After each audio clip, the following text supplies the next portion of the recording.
سڵاو بینەرانی خۆشەویستی تلویزیۆنی کۆمەڵە. ئەمڕۆ هەینی 28 جۆزەردانی 1400 هەتاوی بەرامبەر بە 18 مانگی ژوئنی 2021 زایێنی لە خزمەتتاندام بۆ پێشکەشکردنی بەرنامەی ڕاستەوخۆ. لەم بەرنامەیەدا چاوەوەی کە خشێنین بەسەر هەڵبژاردننی سەرۆککۆماری کە ئەوڕۆ لە ئێران بەڕێوەچێت و بڕێک گزارش وشتیوە کە لە ڕێگەی تۆڕە کۆمەڵایەتەکانەوە بە دەستمان گەیشتووە لەو ڕێگاوە ئەیگوازینەوە. پاشان بە بۆنەی سیوێکی جۆزەردان ڕۆژی پێشمەرگەی کۆمەڵە پێداچوونەوەیەکمان ئەبێت بەسەر خەباتی هێزی پێشمەرگەی کۆمەڵە لەگەڵ کاک ڕەحمانی غوڵامی پێشمەرگی دێرینی کۆمەڵە کە دوایی هیوادارین بێتە سەر خەتەکەمان ئێستا فعلەن لەسەر مەسەلەی هەڵبژاردن قساکەین. بۆ پەیوەندیگرتن لەگەڵ ئێمە ئەتوان بە ژمارە تەلەفۆنی 0046 26 16 764 لە ڕێگەی واتسابەوە پەیوەندیمان پێوە بکەن. هەروەها بەرنامەیە لە ڕێگەی تۆڕی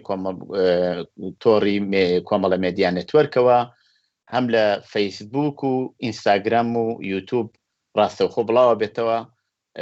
ئەو بەرنامە بە شێوەی زەبتکراویش دواتر لەسەر ئەو تۆڕە کۆمەڵایەتیانە قابلی دەستڕەسیەوە توانن بیبین. ئازیزان،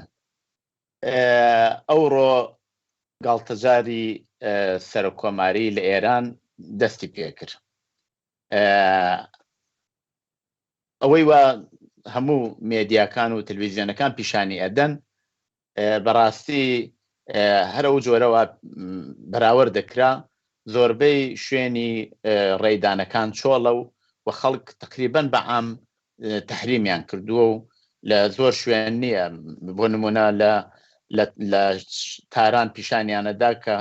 سەفی ڕستوران خەڵک زیاتر ڕاوەستا بوو لەولاوە کە لە مزگەوتێک سنووقی ڕێیاندانابوو چۆڵ بوو. لە کوردستان بەعام ئەو تەحریم کراوە هەڵبژاردن و لە شارەکانی سنە سەقز ئەو شوێنانە کە ئێمە گزارشمان بەدەست گەیشتووە سنووقەکان محلی شوێنی ڕێدانەکان چۆڵ بووەوە تاکە کەس لەو کەسانەیەوە سەرسپردە و کەسانی سەربەڕژیمن فقط چوون بەشداریان کردووە. هەروەها کۆماری ئیسلامی بۆ ئەوە بازاڕەکەی گەرمتر بکە لە زۆربەی وڵاتەکانی دنیا سنووقی ڕێی کردوێتەوە کە لەگەڵ ئیعترازی زۆری هەڵسوڕاوانی دەرەوەی وڵات ڕوبەڕوو بووە بە بەشداری خۆیان کۆماری ئیسلامیان لەو شوێنانە شەرمەزار کردووە و ڕسوایان کردووە. بۆ نمونە لە دانمارک، لە فینلاند، لە ئۆسلۆ پایتەختی نۆروێژ، لە ستۆکۆڵم، لە یێتۆبۆری، لە پاریس، لە چەند شوێن لە بڕێک لە شوێنەکان هێزەکانی پۆلیس لەگەڵ ئەوانەی وە هاتوون و خۆپیشاندانیان کردووەوە لە شوێنی محلی ڕێژیرەکە لە دەرەوەی وڵات کۆبوونەتەوە بەرگیر بوون و یەک دوو هەڵسوڕاویان بۆ نمونە لە پاریس دەست بەسەر کردووە. ئەوەی وا معلومە هەر جۆرەوە پیشبینیە کرا بە تۆری واقعی کەسێکی وەها بەرچاو هەرچەند حرامیان کرد و وایان لێ کرد کە حتا هەموو بۆ خۆی خامنەیی هات و پەیامی داکە ئەبێ لەو ئینتخاباتە بەشداری بکەن و زۆر لەم بابەتانەوە کە باسی لێکرا، بەڵام زۆربەی شوێنەکان چۆڵ بوون و بەشداریەک نەکرا. هەرچەند کۆماری ئیسلامی هیچ پێویستی بەوە نییە کە بەڕاستی خەڵک بێت و ڕێ بداتوانە، چونکە ئەوە لە سنووقەکان دێتە دەرەوە بەڕاستی لەگەڵ ئەوەی وە کۆماری ئیسلامی بۆ خۆی بڕیاری داوە کێ ببێ بە سەرۆک کۆمار 100% جیاوازەوە سنووقی ڕێی لەم گاڵتەجارە هیچ ئەهمیەتێکی پێ نادرێت و بە تۆری واقعی ئەو هەڵبژاردنە دموکراتیکەی لەوا لە زۆربەی وڵاتەکانی دنیا بەڕێوەچێ لەیرە هەر لە دەستبژێرکردنی کاندیداکان بۆ سەرۆک کۆماری هەتاکو ئەو کاتێک کە خەڵکە چەند ڕای ئەدەن هەمووی بۆ خۆیان کۆنتڕۆلیان بەسەریایە، هەمویان بۆ خۆیان بڕیاری لەسەردەن وەلەو بێنا خەڵک هیچ نەقش و شتێکی بۆ سوورەتەی نییە. ئەو جۆرەوە بەراورد دەکرێت باس لەوەیە کە ڕئیسی یعنی زۆربەی شوێنەکان و ئەوانەوە مەسەلەکە لە یەکۆڵنەوە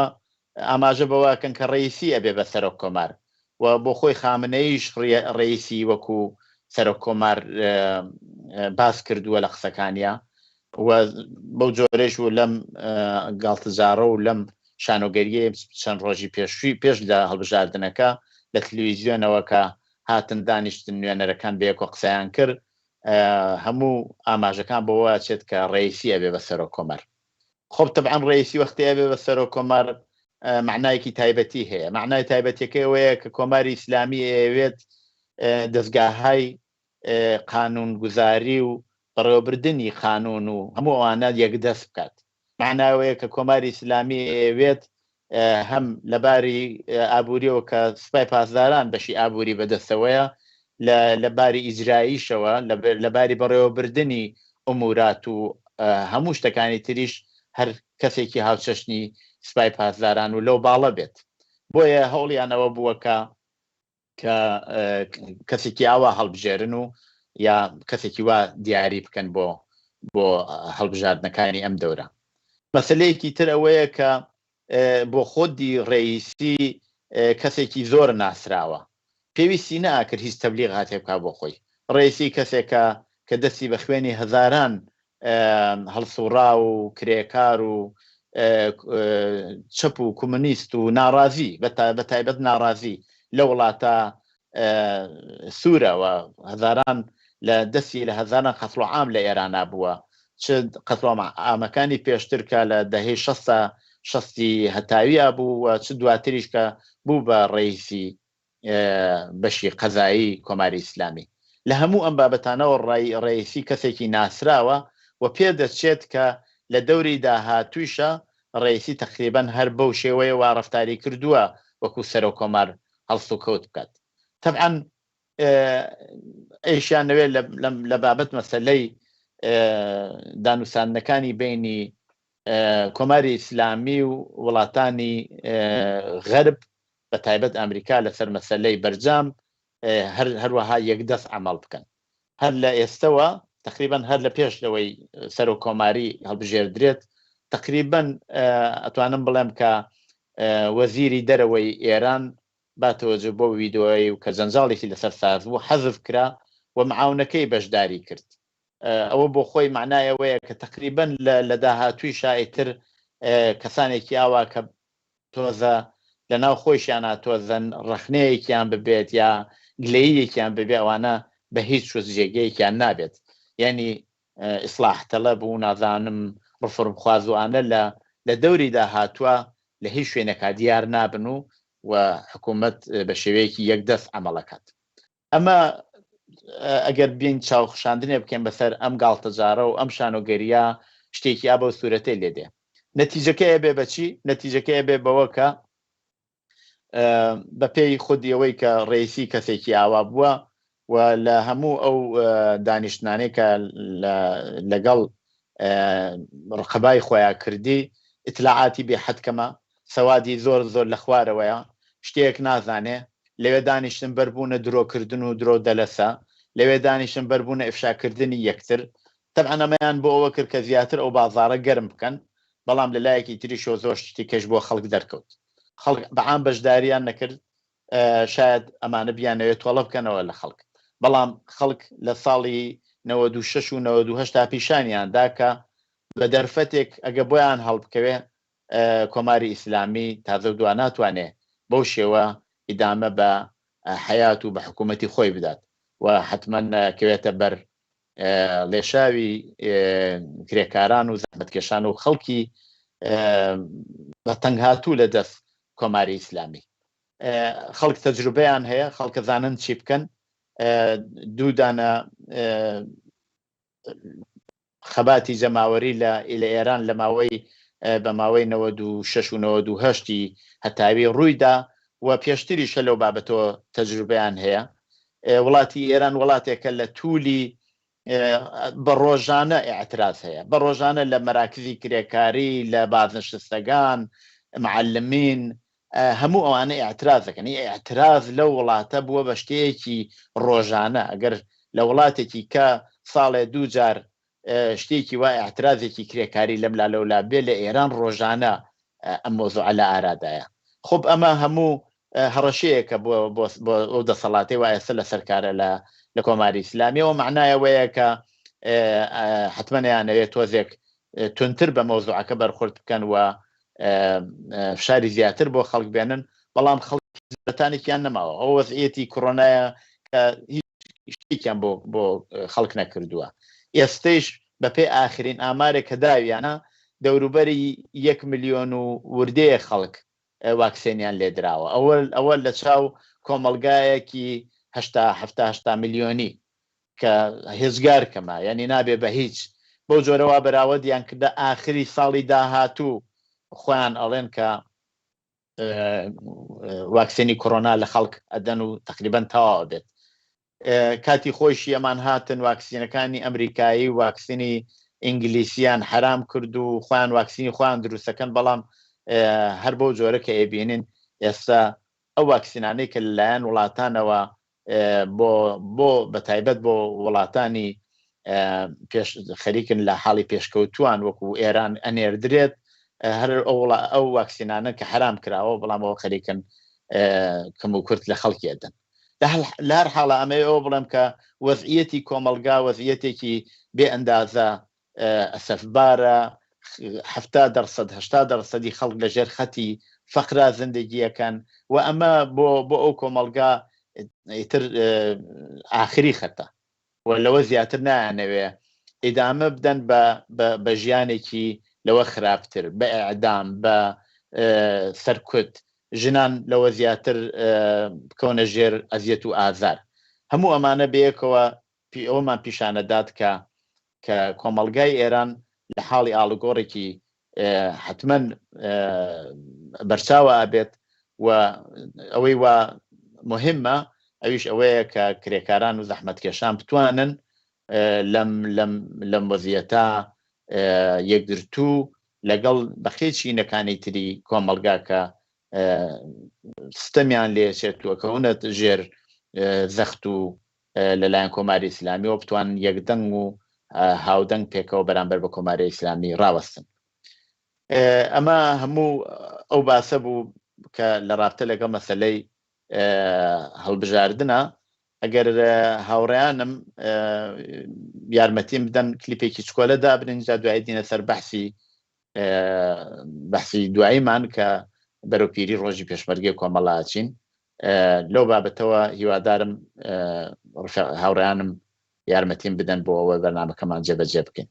دێگەڕۆمە لاوتان بۆ بەرنامەی بۆ درێژەی بەرنامەی ڕاستەوخۆ.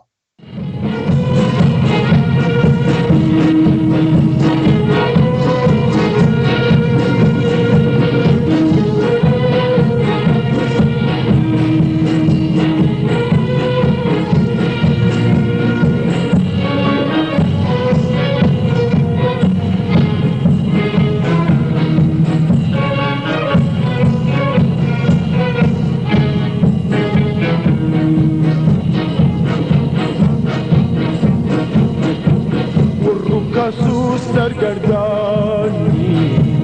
دەستەم وێ ئەشکی گریەنیم وڕووکەس و سەرگەردانی دەستەم وێ ئەشکی گریەنیم هەرچەند بە ئازار دەدریوە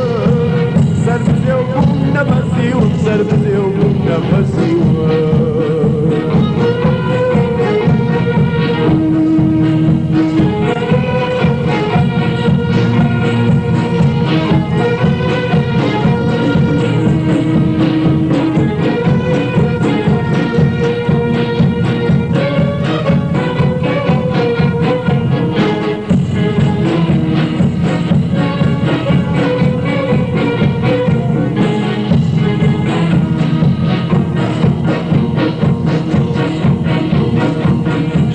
نظامی چەوساکە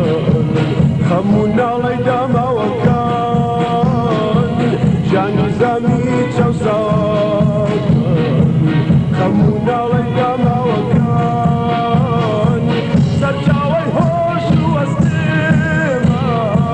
بەست و هیوای مەبەست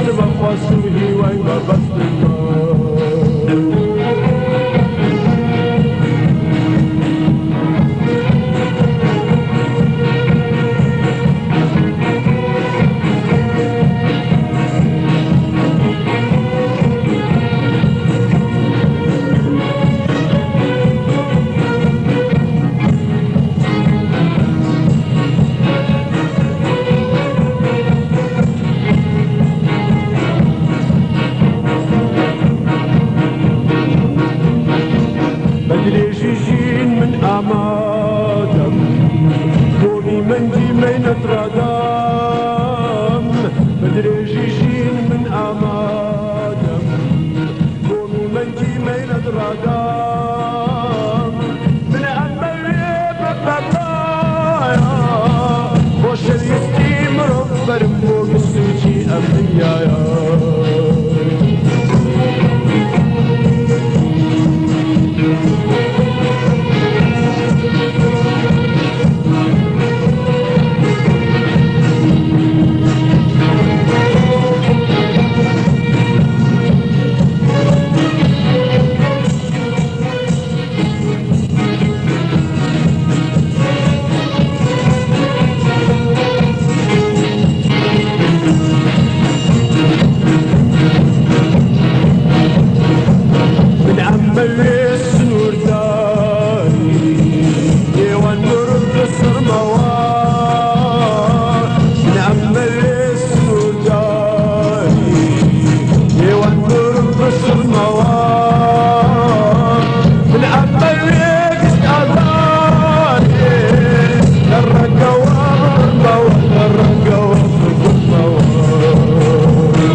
سڵاوێکی دووبارە ئازیزان بۆ پێشکەشکردنی بەرنامەی ڕاستەوخۆ.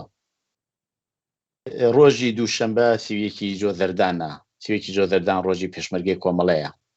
تلویزیۆنی کۆمەڵە لە ماوەیەدا بە بۆنەی ڕۆژی پێشمەرگەی کۆمەڵە بەرنامەهای جۆرواجۆری پێشکەش بێ ئەوەی ئازیز کردووە. ئەوڕۆ ئەمانەیە چاوخشاندنێکمان ببێ بەسەر هێزی پێشمەرگەی کۆمەڵە لە کاتی دروستبوونیەوە هەتاکو ئەو کاتێکە هەڵسوڕانی بوو هەتاکو ئێستا. هەر بم بۆنەوە داوتمان کردووە لە کاک ڕەحمانی غوڵامی پێشمەرگەی دێرینی کۆمەڵە کە بەشداری ئەو بەرنامە بێت و لەم بابەتەوە قسە باسێکمان ببێ. کاک ڕەحمان گیان بەخێربی بۆ بەرنامەی ڕاستەوخۆ. زۆر سپاسدانەکەم کاک مەحرەجان، سڵاو و ڕێزم هەیە بۆتان، بۆ خۆت، بۆ هاوڕێکانت، بۆ هەموو ئازیزانەکە یارمەتی دەریەوەن بۆ پێشکەشکردنی بەرنامە. زۆر سپاس. کاک ڕەحمان، زۆر بە کورتی پێم خۆشە بزانم ئێوە کەی بوون بە پێشمەرگەی کۆمەڵە و ینی ساڵی چەندێ هاتن بۆ پێشمەرگایەتی کۆمەڵە، ئەوەمان بە کورتی بۆ باسکەوە چۆن بوو کۆمەڵەتان هەڵبژارد. زۆر سپاس کاک مەحریا، من هەر لێرۆ ڕێز و سڵاو و خۆشەویستی خۆم پێشکەشەکەم بە هەمووی و ئازیزانەکە ڕۆژە لە ڕۆژان پێشمەرگەی کۆمەڵە بوون لە هەموو شارەکانی کوردستانەوە تا ئاگاتە ئەوسەری دنیا. سڵاو و ڕێز و خۆشەویستی خۆم پێشکەشەکەم بە هەموو بنەماڵی ئازیزانی پێشمەرگەی کۆمەڵە بە تایبەتیان بەخشووە و بە هەموو ئەو ڕفێقانەی کە دەورانە پێکۆ بووین و بە هیوام کە منش بتوانم لەم بەرنامەی ئێوە ئەو ئەرکە کە لەسەر شانمە بە تایبەت لەم ڕۆژە کە کاتە ڕۆژی دووشەممە منش بۆ چوون قسە و ئەو شتانە کە ئەتوانێت یارمەتی دەری بێ بۆ باشترین ناسینی ئەم ڕۆژە پێشکەشکەم و بەحسی کرد. من وەکو هەموو کچان و کوڕانی کوردستان لە جریانی انقلاب و ڕاپەرینی ساڵی 1357 تێکڵاوی مەسایلی سیاسی و کۆمەڵە ئیجتیماعی و ئەو جۆرە حزبایەتیوانە بووین. هەر لە ناو دیارە هەموو کەسێک شەزانەیەک کە بەشی زۆری ئەو کەسانەکە وەختە هەڵسوورا و فعال ومسؤول وبەڕێوەبەری ئەم تەزاهوراتانە و ئەم ڕاپەڕینەوە خۆ پیشنهادانە ناو شارەکانی کوردستان بە تایبەت لە جنوببوون ئەو ڕفێقانە بوون و ئازیدانە بوون کە ئینسانهای چەپ بوون، کەسانە بوون کە خۆیان بیرروباوەڕێکی سیاسیان بوو. سن و ساڵان دیارە لە بینی 5 تا 10 ساڵ ئێمەمانە گەورەتر بوون، بەڵام ئەوانە فعال بوون. ئێمەش وەکو هەموو کچان و کوڕانی کوردستانە تێکڵاوی ئەو مستای خەبات و ڕاپەڕین و شار ئەوانە بووین و ئیتر لێەوە وردە وردە جەمعیەتمان ناسی، چونکە وەختە کۆمەڵە خۆیاشکانە کردو تا جریانی 22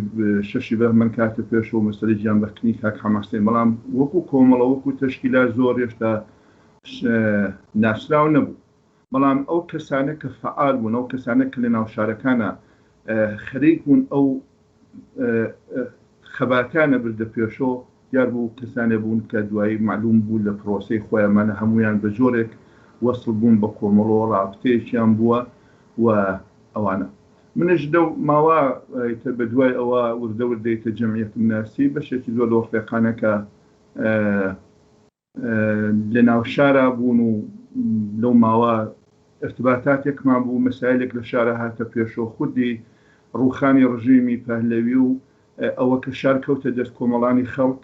بۆ ئیدارەی شارەوە بوو کە لە هەر شارێکە بە پێی وەسیەتی خۆی شورایەک هەڵبژێرە، شورای انتخابی بوو، گەرز ئەو شورای سنەکە تایبەتی بووانە. بەڵام لە شارەکانە تقریبەن ئەوە کە من لە بیرمە لە بەشی هەرە زۆری شارەکانە شوراکان کە هەڵبژاردنان بەشێکی زۆر لەم ڕفێقانە کە دوایی کۆمەڵە بوون بە کۆمەڵەوە چەپ بوون و خۆیان بە سوسیالیست و کۆمۆنیست دەزانی بەشداری ئەم شورانە بوون، ئەرچی بەڕێوەبردنی شارەکانیان بۆ وحدە بوو. دیارە ئێمەش جوان بووینە خولیای مبارز دەوتیە کۆشانوانە وەکو بەشی زۆری کچان و کوڕان لە دەوری ئەوان کۆبووینەوە، بیر و باوەڕێکی نوێ بوو و ئەوە بوو کە ئێمە لە دەور ئەوە ڕەوتە چەپە کۆبووینەوە. مەرگی کاک حەماسێن و تا نازەیە کۆمەڵی ناسان، بەڵام هێشتا ئەوە نەبوو. بەڵام لە ماوەی بینی فەروەردینی ساڵی 1358 کائیتە لە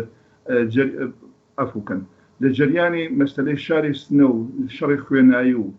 ئەو ئاتەشبەستە و مزاکراتێکە کراو وردە وردەیتە کۆمەڵە خۆی ناسان، بەڵام هێزی چەکداری نەبوو، هێزی پێشمەرگەی نەبوو، زۆرتر فعالین و کادرەکانیان بوو کە ناو شارەکانە فعالیەتیانە کرد. بەڵام لەو ماوە مۆری خۆیان داکوتا، یعنی تۆ هەر کەسێکگە پێی خۆش بووایە لاینگریشتی تازە بووە بیناسیایە بیبینایە 100% متەوەجێ ئەوە بوو کە ڕەوتێکی تازە خەریکە لە ناو جوڵانەوە هەیە. ئەم ڕەوتە تازەش ئەوانە کە بەڕێوەبەری ئەم ڕەوتن کەسانێکن کە کەم تاکوت بۆ خەڵک شارەزان، بۆ ئێمەمانە شارەزان، بەڵام زۆر نا. لە فاصلەی جریانی ئەو ماوەی کە لە ئیسفەندی 58 تا تقریبەن پێکهاتنی ئەوەڵین دەستەی یەکێتی جووتاران کۆمەڵە وردەوردە زۆرتر خۆی ناسان. لە شاری سەقزا کە من لەوێ بووم و ئەوان کار بەکرد و فعال بووم، ڕفێقەکانی کۆمەڵە زۆرتر لە جەمعیەتا بووم، بەڵام لە هەموو مەسایلی شارە دەخاڵەتیانە کرد. جریانی شەڕی کرەفتوو، دفاعی شورای شار، جەمعیەت، یەکێتی جوتیارانی لە جوتیار و خەڵکی منتەقەی کرەفتوو کە ئاغاکان چەکدار ببوون بۆ ئەیانویست ئەو زەویانە کە وەختی خۆی دوای ئیسلاحاتی ئەرزی کەوت بۆ دەستکەوت ئەوانە وەرگنەوە لەوێ زۆرتر ئێمەمانن ئەم ڕەوتە تازەمان ناسی، یعنی لە جریانی دفاع لە منافع و بەرژەوەندی خەڵک منی ڕەحمانی وڵامی زۆرتر کەسانی کۆمەڵم ناسی، نەک لە ناو کتێ و چوزانم شتی ئاوا یا لە دان. ئەڵبەتە حتمما دێمەوە سەرەوە مۆزوعە لەسەرەوەی کە ئێمە مدەتێکی زۆر کورتی پێشوو، ینی مەسەلەی شەڕی کەرەفتوو بوو، لە هەمان کاتدا لە مەریوانیش حملە کرایە سەر شاری مەریوان و ئەوەختە نەخشی کاکفواد و یەکێتی جوتیاران و بڕێکشت لەوانە هەموو پێکەوە ڕوویدا من پێم خۆشە بزان مەسەن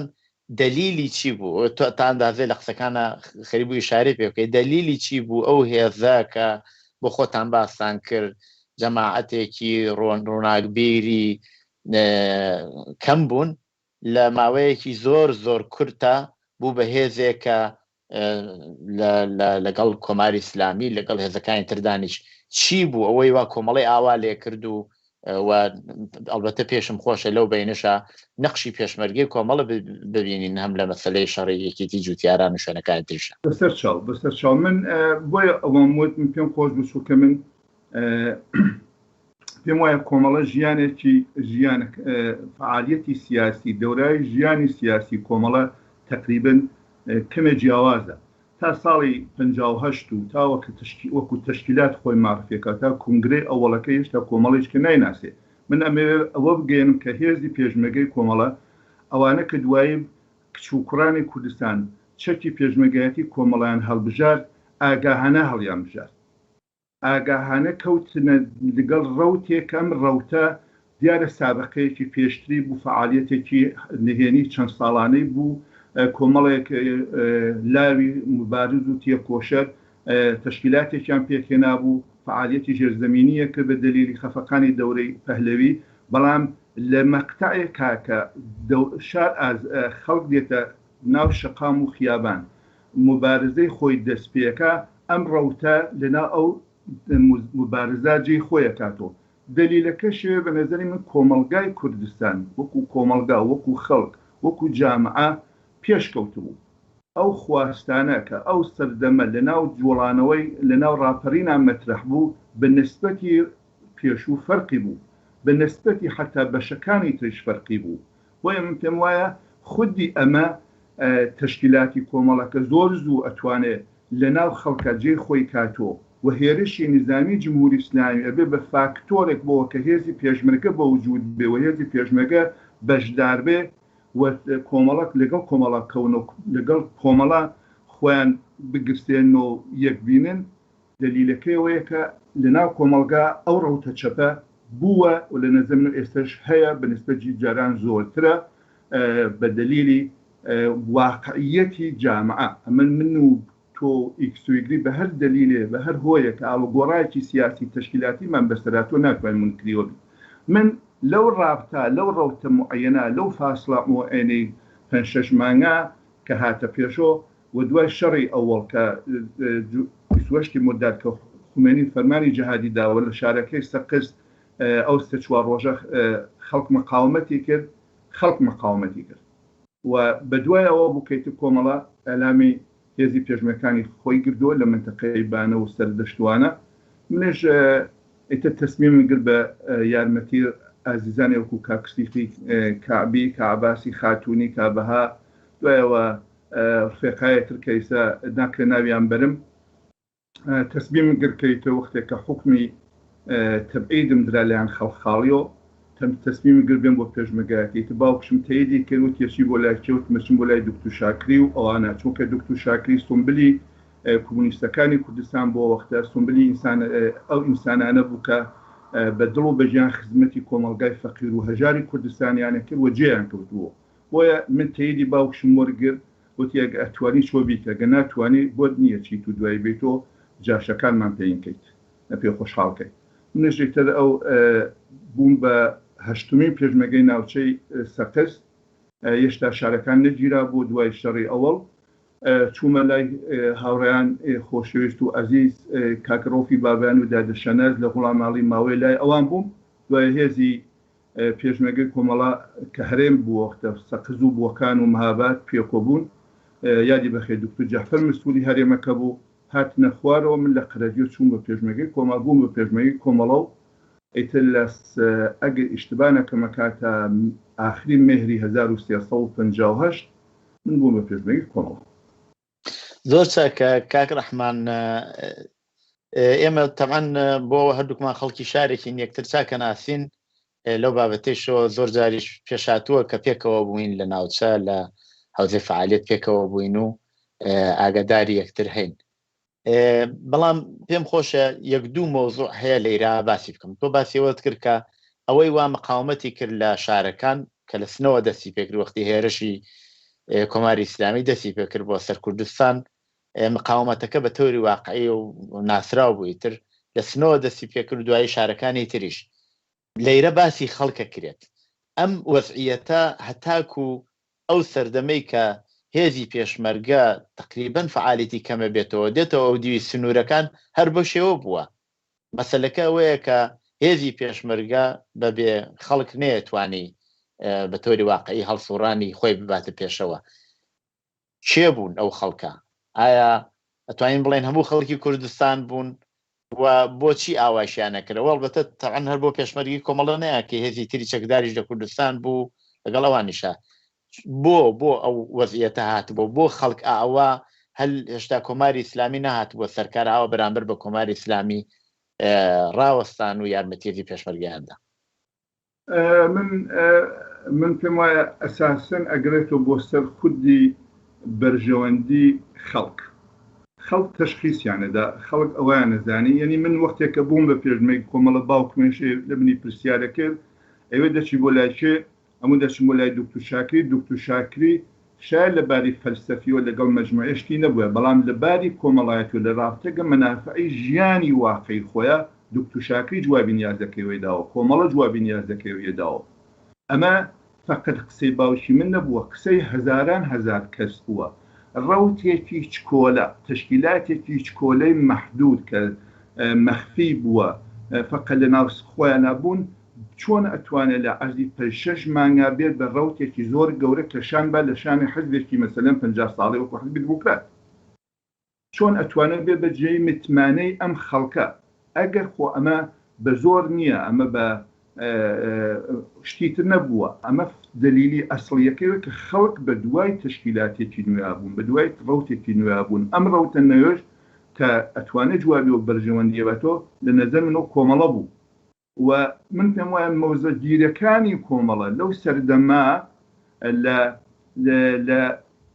لە ڕاستەکە جمهوری ئیسلامیە ئەو نەیتر ئەم ڕەوتەی قەوی کرد ئەم ڕەوتە چەپەی قەوی کرد کە کچان و کوڕانی کوردستان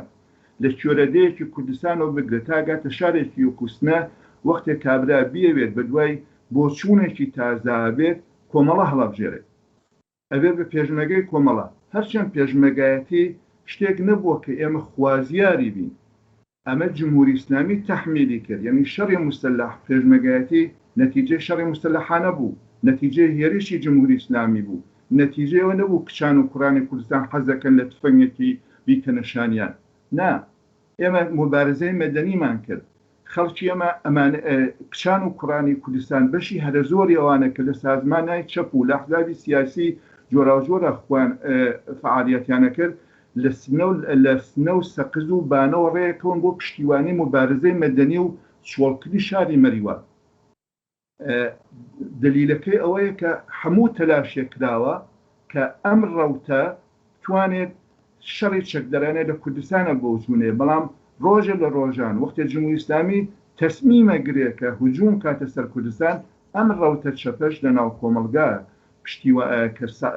هەڵقڵاوی ئەو کۆمەلگایە تەسمیم بە مقاومەتەکە هێزێکی چەکدار پێکەنێ و ئەم هێزە چەکدارە پێش لەوەکە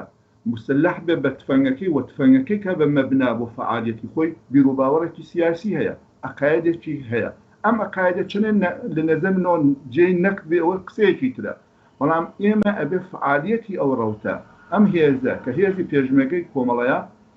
و فعالیەتی کردووە لە ماوەیەکی زۆر تایبەتیە ئەمە ئەبێ لە بەرژەوەندی خەڵک ببینین زانین چنە قازانجی گیانەوە بەرژەوەندی خەڵک چنە زەرەری لێداوە چی کردووە من پێم وایە لەویایە کە جێگا و ئەرزش و پێگەی پێشمەرگەی کۆمەڵە ئەوانە کە چەکیان هەڵگرت بەشێکیان کە ئەتوانم بێژم بەشی هەرە زۆریان لە دەوری 18 بۆ 21 ساڵ بوو کەسانێک کە لەو وەختە مەدرسیان بەجێهێش خۆشیەکانیان بەجێهێش ژیانی خانەوادەگیان بەجێش حازر بوون کە تفەنکەن کە نەشانیان و هەموو ڕۆژێکش شاهدی ئەوە بوون کە بەشێک لە ڕفێقەکانیان دییانیان لە دەستەیە بەڵام حازر بوون ئەمە بکەن ئەمە نیشانەی ئێعتقادێکی قەویە ئێعتقاد و باوەڕێکی قەویە کە بەرەساسی مەنافعی شەخسی نەبوو بەرەساسی مەنافعی کۆمەلگا بوو کۆمەلگایەکەش کە لە چۆرەدەیەکی کوردستان و بگرێت تاگاتە شارەکەی سمە تاگاتە شارەکانی شواری کوردستان وەکو مەهاباد و شنۆوانە پشتیوان و بە دڵ و بە گیان بە مادی و معنەوی پشتیوانیەوە هێرزە بوون ئەشیان زانی لەباری فەلسفیەوە لەگەڵی نییە ئەمانە چەپن کۆمۆنیستن باوەڕیان بخوانیە بەڵام ئەم کچ و کوڕانە کە وەختێ ئەگەڕان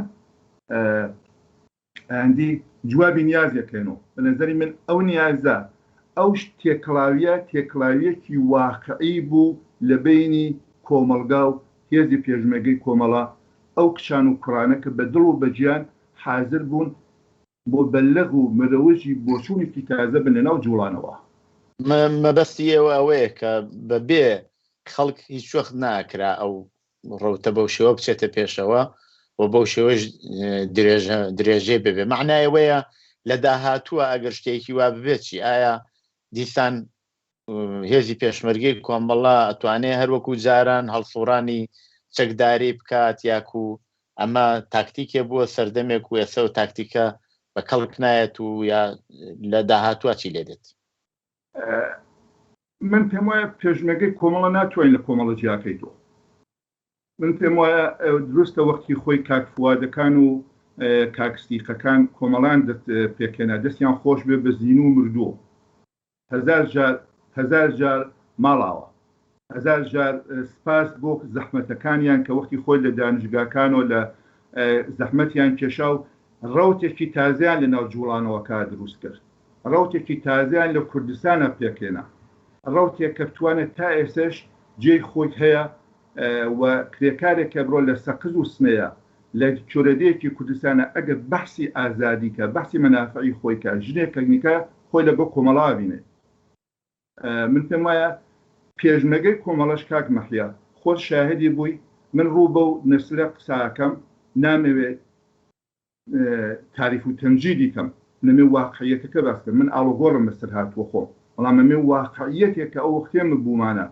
کردومانە و خەڵک پشتیوانی لێکردین ئەوە بەسکەم من ئەمڕۆ چ ئاڵۆگۆڕێکی سیاسی تەشکیلاتی عەقیدەتی بەسەرما هاتووە بەشێکی ترەوە بەخۆم مەربووتە بەڵام ئێمە ناتوانین لە زاویەی ئاڵۆگۆڕایە کە بەسەر خۆمان هاتووە ئەو ڕابردووە ئەو مێژووە کە بووە دایپۆشین مێژووی ڕەوتی کۆمەڵە پێشمەرگەی کۆمەڵە پڕە لە شانازیایە کە من پێم وایە زۆر ناحەقیە کەمڕۆ گەمە بمانەوێ وەکو چەکدارێکی ئاشقی تفەنگ و شەڕکەرێک معرفیان کەیت نا ئەمڕۆ جمهوری ئیسلامی خەریکی انتخاباتە خەریکە دوانزەمین دەوری خۆی کارێکی تر هەڵەبژێرێ بۆ ڕێجمهوری 41 ساڵ پێش لە ئێستا هێزی پێشمەرگەی کۆمەڵە بە چۆرەدیەکانی کوردستان ئاگەڕان مبەلەغ و مەرەوەژیەوە بوون کە ئەم دەوڵەتە دەوڵەتێکی فاشیستە کۆنەپەرستە زدی ئازادیە زدی ژنە زدی دموکراسیە دەوڵەتێک کە بەرەساسی ئاین پێک هاتووە ئێمە ئەومانە کرد تەبلیغی مانفەسرەتایەکانمانە کرد 42 ساڵ پێش لە ئێستا کچان و کوڕانی کوردستان ژنان و پیاوانی کوردستان لە ناو زیندانەکانە مەقاومەتیانە کرد دژمن ڕژیمە فاشیستە 42 ساڵ پێش لە ئێستا لە خەڵکی ئەمە ڕێی نایاندا بە جمهوری ئیسلامی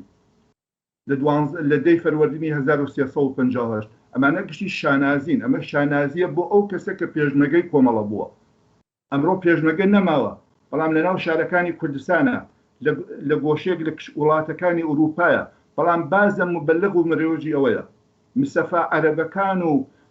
عومەر خوردەلووشیەکان چەکی پێشمەرگایەتی دانێ ناتوانن پێشمەرگایەتیکەن بە هەر هۆیەک بێت بەڵام وەختێ چنەوە ناو شار بازم ئەبن بە مبەلەغ و مرۆژی ئەو ڕەوتە و ئەو بۆچوونە و ئەو گرایشە بۆیە بۆ کەسێک کە خۆی بەو ڕەوتە بزانێت ئەمڕۆ فقط بە ئەمەڵیاتەکان گشتی جێی خۆی هەیە و ئەرزشی خۆی هەیە و لەسەر سەر بەڵام من پێم وایە ناکرێت ئەمە کەوێتە حاشیەوە بۆیە من پێم وایە هێزی پێشمەرگەی کۆمەڵە کچان و کوڕانی کوردستان ئێمە زیاتر لە 2000 کەس گیانی لەدەستداوە زیاتر لە 110 کەس لە ڕفێقەکانمان ژن بوون کە گیانیان لەدەستداوە ئەمانە کەسانێک بوون بۆ ئازادی ڕۆشتن بۆ دفاع لە مافی ئینسانی ڕۆشتن مبارزیان کردووە 41 ساڵ 42 ساڵ پێش لێسە لە کۆمەڵگا پەرچەمی ئازادی بینی ژن و پیاویان بەرز کردووە. دەستە پێشمەرگەی کە ئێمە بووین هەلە پێشمەرگەی کە ئێمە بووین 24 کەس بووین 7 کەسمان ژن بووە. بۆیە من پێم وایە ئەم سوالەکە تۆیکەی ئەم شتە واقعەن پێشمەرگەی کۆمەڵە هەڵقوڵیوی ناو جوڵانەوەی پێشکەوت و خوازانەوە شۆڕەژێرانەی خەڵکی کوردستانە. بۆیە وەختی خۆشی ئەم جوڵانەوە بەوەستە ناوباگی دەرکرد کە جوڵانەوەی شۆڕەژێرانەی خەڵکی کورد. کاک ڕەحمان طبعاً هێزی پێشمەرگەی کۆمەڵە هەم دەستکەوتی زۆری بەدەستێنا لە کاتی شەڕکردن لەگەڵ کۆماری ئیسلامی و کۆماری ئیسلامی بە نوعێ بۆی هێزەکانی بتوان زیاتر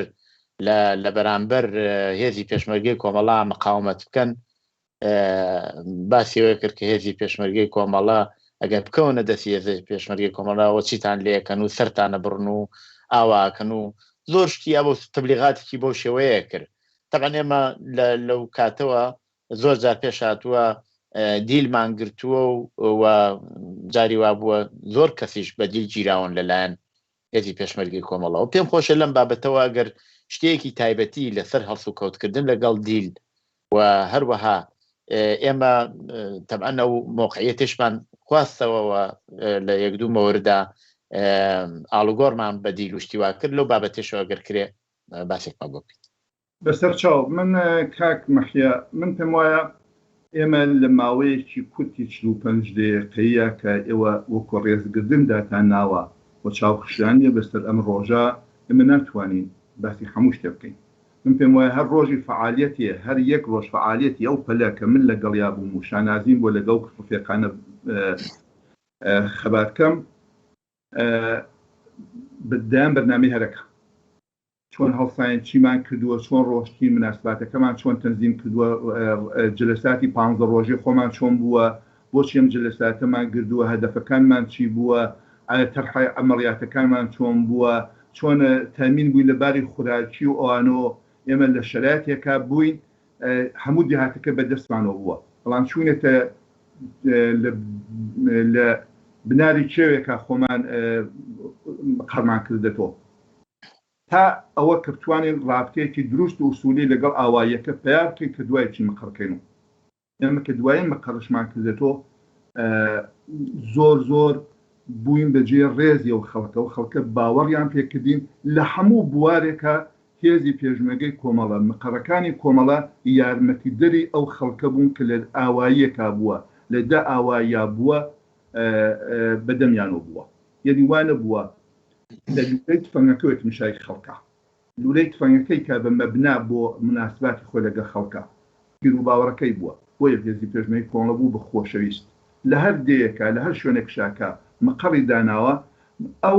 خاترات و بیرەوەرێتی باش و دروستی لە خۆی بەجێ هێشتووە وەکو ڕەوت وەکو تشکیلات وەکو هێزی پێشمەرگەی کۆمەڵە. من پێم وایە لەم مەوەردەوە زۆر ئەساسەن ئێمە بەرخوردەکانمان دروست بووە هەرچەند لە مەقاتێکە ئیشت باشمان بووە من ناتوانێمە ئێمە دەورانێک ئەعدامان بوو بەڵام دوای بە نەفی ئەعدام گەشتی ماوە غەڵەتە بەڵام ئێمە ئەمەڵیات نظامیەکانشمان و تەرحەکانشمان بەشێکی لە سەردەمایەکە بووە کە هەدەفێکی سیاسی لە پشت بووە. مەسەڵەن من بۆ نمونە لە بیرمە ئەمەڵیاتێک لە ناوشاری سەقزا کە ئەوالی ساڵی ئاخری ساڵی 56 ئەوالی 60 بۆ بوو کە ئەسیرێکی زۆر بگریەوە بوو بە ڕۆژ دەوری 150 پێشمەرگەی کۆمەڵە چوونێ ناو شار شاریان بەدەستەوە گرت شەڕێکیان کرد تا ئێوارە بەداخەوە سێ نەفەر لە ڕفیقامان گیانی لێ دەستدا بەڵام دەوری 60 ئەسیرمان گرت ئەو ئەسیرانە دوایی هاتۆ ئێمە واحدێکمان لە تاران گیرا بوو لە ڕفیقەکانمان کە بەداخەوە چوارێن گیانێ لە دەستدا کاک بەهمەنی مەلازدادگان کام کەماڵی وەلیانی کاک ئەحمەدی خاچی کاک یۆنسی پاڵەوان و کاک هەمزەی چابکش بەخۆشیەوەکەوە ماوە ئەم واحدێمە لە تاران گیران کەوتن دەست جمهوری ئیسلامی ساڵی 59 بەڵام کۆمەڵە توانی مبادلەکە مبادلەیە کرا کە ئێمە 60 دەوری 60 کوردێک ئەسیرمان ئەسیریەوان سەرباز و پاسدار وانەمان داوە پێنج ڕفیقی خۆمان وەرگردۆ لە منتەقەی على بەخۆ فەیزڵابەجی سەقز کە من پێم وایە شتێکی زۆر تایبەتی بوو ئەو وەختێشتا بۆکان بەدەست هێزی پێشمەرگۆ بوو بۆکان بەدەست پێشمەرگۆ بوو وەختێک کە ئەو ئەسیرانەمان تەحوێڵدا و ڕفێقەکانمان هێناوە بەشێ تەواوی خەڵکی بۆکان هات بەرەو پیریان و خەڵکیان کردە قەڵادۆشکان وێستا تیکای لە فیلمەکانی ماوە من منظوم وایە کە لە ڕابطەگە مەسەلەی ئەسیریشە ئێمە بەرخوردێکی واقعا منطقیمان کردو بەڵام دیارە هەڵەشمان بووە ئەساسەکە لەسەر یەکشتە تۆ بەشێکی زۆر لەو کەسانە کە وەختی خۆی جمهوری ئیسلامی بە ئەنواعی شکەو لە خومینیەوە بگرێت تا بەنی سەدر تا ئەو کەسانە کە لەباری ئاینیەوە وابەستە بە جمهوری ئیسلامی بوون ئەنواعی شتیان بە وجوو تەبلیغاتیانە کرد دژی کۆمەڵە دژی ئەمە ڕەوتە بەڵام بەخۆشیەوە سیاستێک کە زاڵ بوو سیاستێکی ئوسولی ئینسانی بوو و ئەمە تا نازێکی زۆر توانی سیاستەکانی جمهوری ئیسلامی لە ڕابطەگە مەسەی تەبلیغ دژی جوڵانەوەی خەڵکی کوردستان و هێزی پێشمەرگە خونسا کاتەوە نمونەشی بووە ئەمە بوومانە کەسانێکش کە چەکداری حکوومەت بوون دوای لەگەڵ خۆمان کەوتێن گیانیان لە دەستداوە مبارزایان کردووە لەناو خەباتا بوون و ئەوە من پێم وایە ئێستا ژێگەر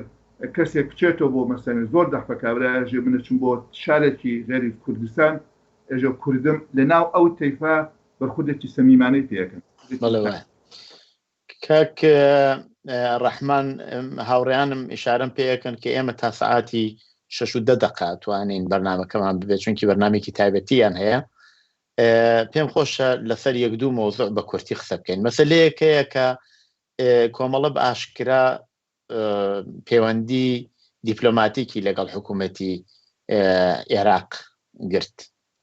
و ئەوەیشی ڕاگەیان شتێکی شاراوە نەبوو هەم خەڵکی کوردستانی عێراق ئاگداریەوە بوون و هەم خەڵکی کوردستانی ئێران ئاگداریەوە مۆزوع بوون نەقشی هێزی پێشمەرگەی کۆمەڵە لەو کات و ساتا چۆن بوو و دواتریش بەهۆیەوە کە هێزی سیاسی لەو دیوی کوردستانیش بوون و ئێمە پەیوەندی کۆنمان لەگەڵیانە بوو ئەمە چەنە تەئسیری دانا لەسەرەوە ئێمە لەگەڵ وڵاتێکە پەیوەندی دیپلۆماتیکمان کرد لە سوورەتێکا هێزی پێشمەرگەی ئەو دی و لە شەڕ بوو لەگەڵ وڵاتە لەو بابەتەوە پێم خۆشە بە کورتی شەگر بکرێ نەقشی هێزی پێشمەرگە لەو ماوە باس بکەیت زۆر باشە کاکمە من تاوجەیە کە لە بیرم بێت و تاوجەیە کە نووسراوی ڕفێقەکانم خوێندە بێتەوە ڕابطەی بینی کۆمەڵە وەکو کۆمەڵە پێش لەوە کە خۆی ئاشکراکە لەگەڵ باشوورە و لەگەڵ یەکێتی نیشتمانی ڕابطێکی کۆنتر بووە و ئەمە بووە نەک فقط لە ڕابطەی سازمانی دوو جەریان هەرچەنە دوو جەریان وەختە کۆمەڵی ڕەنجدەران بووە خۆیان مارکسیست بوون لێنینیست بوون خۆیان بەوە زانیوە خۆیان بە چەپ زانیوە و نەقشی تایبەتی خۆشیان بووە بەڵام ئەم ڕابطە ڕابطەیەکی سازمانی فقط صرف نەبووە ڕابطەیەکش بووە لە ڕابطە واقعیەتێکەیە وەخت ئێمە باسی جوڵانەوەی خەڵکی کوردستانەکەی باسی مبارزەی ملیەکەین باسی جنبشی ملیەکەی ئەمە یەکێک لە باوەڕەکانی کۆمەڵە بووە کە وەختی خۆی مبەلغی ئەوە بووە خەڵک پشتیوانی لێ کردووە لە ناو جوڵانەوەی خەڵکی کوردستانەکە دفاعی کردووە لە مافی گەلی کورد تا جایش بەڵێ ئەمە مەترەحی کردووە و بووە بە مبەلغیەوە شکارشی بۆ کردووە و هێزی پێشمەرگەش لەو ڕاستا چووە ئێمە لە ئیدامەی خۆمانە سیاسەتی خۆمانە وەک فعالیەتی خۆمانە لە منطق دوای لەگەڵ حکوومەتی عێراق ڕابطەمان بەرقرار کردووە من ماوەیە پێشمەرگەی واحدە بووم کە یادی بەخێوە ساوڵا مەسوولمان بووە ماوەیەکیش لە دیپلۆماسیا کارم کردووە لە وەرگانهای جۆرا جۆرە من ڕاستەکەی ئەگەر لە بەرژەوەندی خەڵکۆ سەیریکەم نەک لە تاکەفکری بۆ چوونی منی خۆم وەکو ڕەحمان یا ئیکس یا ئیگریک لە ناو کۆمەڵگای کوردستانی باشوورە ئێمە هیچ مخالفەتێکمان نەکراوە خەڵک کە مستە پشتیوانی هێزی پێشمەرگەی کۆمەڵە بووە ئوردوگاکانی کۆمەڵیان پاراستووە خۆشیان پێ بووە بە دەلیلەوە کە ئوردوگاکانی هێزی پێشمەرگەی کۆمەڵەش شوێنی ئەوان بووە جێگا و ڕێگاوان بووە پشت و پەنای ئەوان بووە ئەگەر لە منتەقەی مالومە بۆمباران کران خەڵکی مالومە ئوردوگای کۆمەڵاتن زەرگێز و لەوێ بەدەمیانە چوون لە زەرگێز نابووەخش مالومە بەدەمیانە چوون و تیمات ئەگەر لە منتەقەی وەختێ کۆڕەوەکات کە پێشەوە حکوومەت هجوومیە ناتۆ ئوردوگای زەرگێزی کۆمەڵە شوێنێک بووە بۆ حەسانەوەی خەڵک بۆەوە کە هەزاران هەزار کەس کە ئاوارە بوون ئێمە زیاتر لە 6,000 نەفەر خەڵکمان لە دەواژنەکانە بەڕێ کردووە بە دەمیانەوە چوین لە شرایەتی زۆر تایبەتیە کە بە قەولی هینەژێ برای بەجێ هێشت ئێمە بەرەوپیری وانەچوین هەرچێک تەشکیلاتی خۆشمان مشکلاتی بوو بەڵام هێزی پێشمێرگەی کۆمەڵە لەو لەحزا هەموو اختلافاتی خۆشی لەبیر بردۆ وەکو تەشکیلات چوو بەرەوپیری خەڵکێک کە سەدام حوسێن هجومی کردوەستەری حکوومەتی باسی فاشیست هجومی کردوەستەری کەرکووک شکا 65 پێشمەرگەی یەکێتی نیشتمانی هاتێتە ناو ئوردوگاکەی ئێمە لە مالوم لە زەرگوێز ڕامان کردوون زیاتر لە 4,000 نەفەر خەڵکمان بەڕێ کردووە ڕۆژ دوو ڕۆژ دوایەوەش ئوردوگاکەمان بووم تۆباران کرا ئوردوگای زەرگوێز شکۆلە بەڵام ئەمانە گشتی بەشێکن لەو شانازیە هێزی پێشمەرگەی کۆمەڵە بەشێکە لەو باوەڕەی هێزی پێشمەرگەی کۆمەڵە و پێشمەرگەی کۆمەڵە دەخیل بووەوە پێشمەرگەی کۆمەڵە چەکداری حزبێک نەبووە سەربازێک نەبووە کە لەسەر و ئەمر و نەهی پێکەن پێشمەرگەی کۆمەڵە خۆی ئەندامی ئەو ڕەوتە بووە تەسیری بووە لە تەسمیمگیری سیاسی و بیر و باوەڕی خۆی بۆ ئیدامی خەباتی سیاسیەکەی ڕوو بە کۆمەڵدا من پێم وایە کۆمەڵە لە کوردستانی باشوورە زۆر سەربەرساتە دەرەوە زۆرش لەو مۆردووە هەیە من بۆ خۆم شایدی زۆرش بوو مەزان وەختیەوە تەنگە ناکرێت بەڵام من پێم وایە لە شرایەتێکە خەڵک بە کیلۆمترە وێرسان بۆ کە نەوت وەرگرین تانکردنەوەتەکانی کۆمەڵە بە ناویان نەهاتەوە با بڕواچێ بۆ جێیەکی باش لە چەمچەما من شایدیەوە بووم لە شرایەتێکە ئێمە خەڵکنیە کرد ئێمە حدودی 13 پێشمەرگەی کۆمەڵە بە 5-6 دانە ماشین و چوین بەرەو منتەقەی قەرار زیاتر لە 70 نەفەر ژن و مناڵمان بەنجات داوەکە لە گۆشەیەکە لە پاکەوتون لە قڕیان نەهات بۆی من پێم وایە ڕەحمانی غوڵامیەکان و مەحیەکان و ئەو خانمانە و ئازیزانە هەمویان سەهیمن لەو ڕەوتە لەو ڕابردووە وەجێ شانازیە بۆ هەمومان ئەمڕۆ هەر جۆری فکرەکەن و بەحسێکی ترە بەڵام ئەو ڕابردووەیەکە کە من پێم وایە وەزیفەی هەمومانە نێڵین کەوێتە زێر سێبەری ئەم جیایانە ئەم مشکڵاتە کاتێتە پێشەوە و من پێم وایە دەستی ئەوە خۆش بێ ڕفێقەکانیەوە خۆش بێ ئەو ڕەوتە خۆش بێ کە خەریکە بازم دفاعەکە لەو بیر و باوەڕۆ لەو ڕابردووە زۆر سپاس پەیامێکی خوێنمەوە جا دوای دێمەوە بۆلاتان زۆریش کاتمانە ماوە سڵامی بەرنامە جوانەکەتان ئەەکەم من وەک کارگەرێکی کۆمونیست پەیامی سیویەکی جۆزەردان ڕۆژی گیانبەختکردنی کاک سەعیدی موعینی و ناسراو بە کاکخانێ و پێشمەرگەکانی کۆمەڵە ناو نێرا ینی ڕۆژی پێشمەرگەی لە کۆمەڵی لێ ناو نێرا یادی سیویەکی جۆزەردان لە پێشمەرگەکانی کۆمەڵە پیرۆز بێت لە خانەوادەی شەهیدان پیرۆز بێت یادی بیرەوەری کاک فواد دکتۆر جعفەر کاک حەسێنی کەریمی کاک شوان و شۆکێ و خسرە و ڕەشیدیان و کاک تۆفیق ئێلیاسی کایوبی نەبەوی و کاک سدیقی کەمانگەر تایبەتی بۆ شەهیدەکانی ئەوێ هەنگ ئەم ڕۆژە ڕۆژی سیویەک لە گشت لایەک و لەلایەنگران پیرۆز بێت لە کاک حسێنی ڕەحمان پەناو کاک حسێن ڕەحمان پەناو و کاک ئیبراهیمی عەلیزادە پیرۆز بێت ئێمە سەربازی حزبی کۆمونیستی ئێرانین و سەربازی ئاڵاسوورەکەی کاک فواد زۆر سپاس بۆ ئەو پەیامەتان کاک ڕەحمان لە ئاخرا ئەگەر پێم خۆشە پەیامێک شتێکت ببێت هاین لە خزمەتتا زۆر سپاستانەکەم من پێم خۆشە قسە ئەم ئەوڵەن سپاسی خۆت و هاوڕەکانتانەکەم مەمنون دەستان خۆش بێ من پێم خۆشە بەوە ماڵاوایی تالیەکەم و سپاسستانەکە من ساڵی 1358 وەختێکە بووم بە پێشمەرگەی کۆمەڵە بووەکان گیراوە ئێمە شۆ لە ماڵی دکتۆر جەعفەر بووین دکتۆر جەعفەری شەفیعی بۆ من سومبلێ و ئینسانێکی زۆر تایبەتی بوو لە ژوورەکانە دانیشتوین کە زۆر کورتی جەرمۆ خەریکی بەحث بوو لەگەڵ میوانێکی خۆی کە خەڵکی دیار و خەڵکی تەبرێز و ئەوانەیە لە ناو قسەکانیان ئیشارە بە یەک شت کرد ئەو بەحثی ستەمی تەبەقاتیە کە دکتۆر جەعفەر لەسەر یەک شت تاکیدی کە وتی خەڵکی کوردستان ستەمی ملیشی لێچێت من پێم وایە ئەو قسە من لەو ختا بیستومە دکتۆر جەعفەر زۆر شتی کرد و لەوێ من لە زمانی دکتۆر جەعفەرەوە وەکو تۆری وەکو بیر و باوەڕ شتێکی مەترح کردووە کە واقعیەتی ئێستا شەر بەجێی خۆی ماوە ستەمی تەبەقاتیەکە و ستەمی ملیەکە هەر لە جێ خۆیەتی و زۆر شتی تری لێوە فێر بووم من پێم خۆشە لەسەوە تەکیدکە من پێم وایە ئەو ڕێبازە کە دکتۆر جەعفەرەکان و ئەحمەوە سوورەکان و حەنیفەکان ئەوانە کە لە زیندانا و لە ژێر شکنجەی جمهوری ئیسلامیە چوەکو پێشمەرگە چۆکو تەشکیلاتی شارەکان بەدەم هێزی پێشمەرگەوە بوون ئەمانە هەمویان دکتۆر جەعفەر و کاکفواد و کاکسیفەکانن ئەمانە هەمویان کۆمەڵیان دروست کرد ئەمانە هەمویان بەشێکن لەو ڕەوتە لەو هێزە پێشمەرگە کە بە قەولی لە پشت کارتەکان وستا بوو ئێمە هێزێکی چەکدار شۆڕژێڕین بۆ بڕنی بیر و باوەڕێکی تایبەتی ئەو بیر و باوەڕە لە نەزەرنەوە ماوە ئەوە من پێم وایە بەش بە حاڵی خۆم سپاسی تەواوی ئەو کەسانەکەم کە وەکو ئەبرۆ وەکو جوانان وەکو دەستێکی نوێ دفاعکەنەوە بیر و باوەڕە ئەو بیر و باوەڕە پارێز زۆر سپاس کاک ڕەحمان بۆ بەشداریتان لەو بەرنامە هیوادارم سەرکەوتوو بن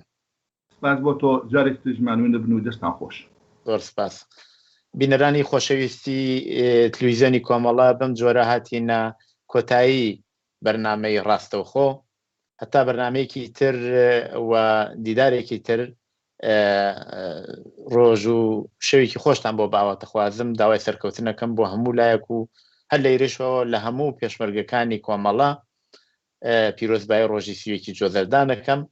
و سەری ڕێز و نەوازشدانێنم بۆ خانەوادەی گیانبەخت کردووان و بۆ هەموو گیانبەخت کردوانی ڕێگەی سوسیالیزم و ئازادی و هەروەها پێشمەرگەکانی کۆمەڵە چاوانێوا لە زیندانەکان بوون چاوانێوا لە ڕیزی پێشمەرگی کۆمەڵا بوون کات و ساتێکی خۆش